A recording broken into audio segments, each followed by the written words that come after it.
ভালো কথা এটা। মাননীয় প্রধানমন্ত্রীর যে কাজ, উন্নয়নের কাজকে যদি কেউ সাপোর্ট করে, ভালোই তো। দেশের জনতা যাতে আরও লাভ পায়, ভালোভাবে উনি কাজ করতে পারেন উন্নয়নের, বাকি পার্টি যারা আছে তারাও সাপোর্ট করুক। বিজেপির সঙ্গে কি এনসিপিআই মিলে যেতে পারে? এই জল্পনা যখন তুঙ্গে, তারই মধ্যে গতকাল নবান্নে 40 মিনিট সুদীপ বন্দ্যোপাধ্যায়ের সঙ্গে বৈঠক করলেন মুখ্যমন্ত্রী শুভেন্দু অধিকারী।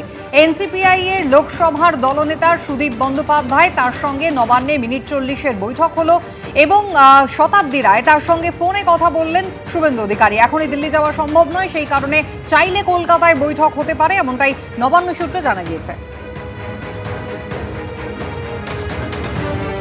আজকে বৈঠক হওয়ার কথা ছিল, আজকে এনডিএর বৈঠক রয়েছে সকাল 9:30টায়, আপনারা জানেন। এবং আগে কথা ছিল যে আজকে দিল্লিতে মুখ্যমন্ত্রী শুভেন্দু অধিকারীর সঙ্গে বৈঠক হতে পারে এনসিপিআই এর সাংসদদের।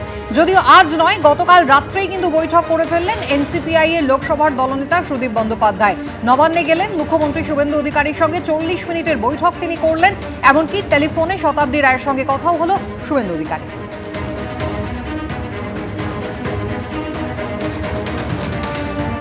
আজ দিল্লিতে এনডিএর বৈঠক রয়েছে, যেখানে ডাকা হয়েছে এনসিপিআইকে। বিজেপিতে মিশে যাওয়ার জল্পনার মধ্যেই আজ এনডিএর বৈঠকে এনসিপিআই। এনডিএ বৈঠকে থাকার জন্য ডাক পেয়েছি জানালেন কাকলি ঘোষ দস্তিদার। সকাল 9:30টায় এনডিএর বৈঠক শুরু হবে, বক্তব্য রাখবেন প্রধানমন্ত্রী নরেন্দ্র মোদী।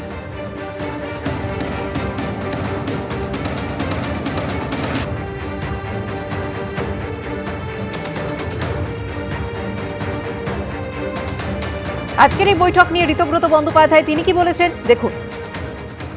এনসিপিআইতে যোগ দিয়েছেন, মানে তৃণমূল কংগ্রেসে ছিলেন, সেখান থেকে এনসিপিআইতে গেছেন। এনসিপিআই একটা ভিন্ন রাজনৈতিক দল, তো সেই রাজনৈতিক দলে যারা আছেন তারা কি করবেন, কোথায় মিটিং করবেন, কবে মিটিং করবেন, কি সিদ্ধান্ত নেবেন, এটা একদমই তাদের কালেকটিভের ব্যাপার।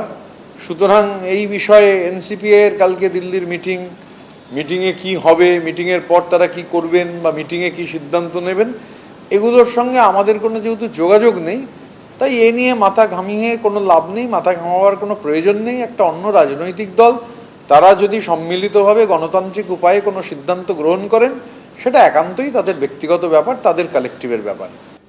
এই কেএনসিপিআই তো 20 জন সাংসদ বিশ্বাসঘাতক। তৃণমূল মমতাদিকে তার ছবি ব্যবহার করে দল থেকে তারা জিতে দিল্লি গেলেন। এখন তারা হঠাৎ এনসিপিআই আর বিজেপির কাছে যাওয়ার চেষ্টা করছেন। দেখুন, বিজেপির সঙ্গেই বৈঠক করছেন, বিজেপির পারপাস সার্ভ করছেন। কত বড় বিশ্বাসঘাতক, কত বড় বিশ্বাসঘাতক।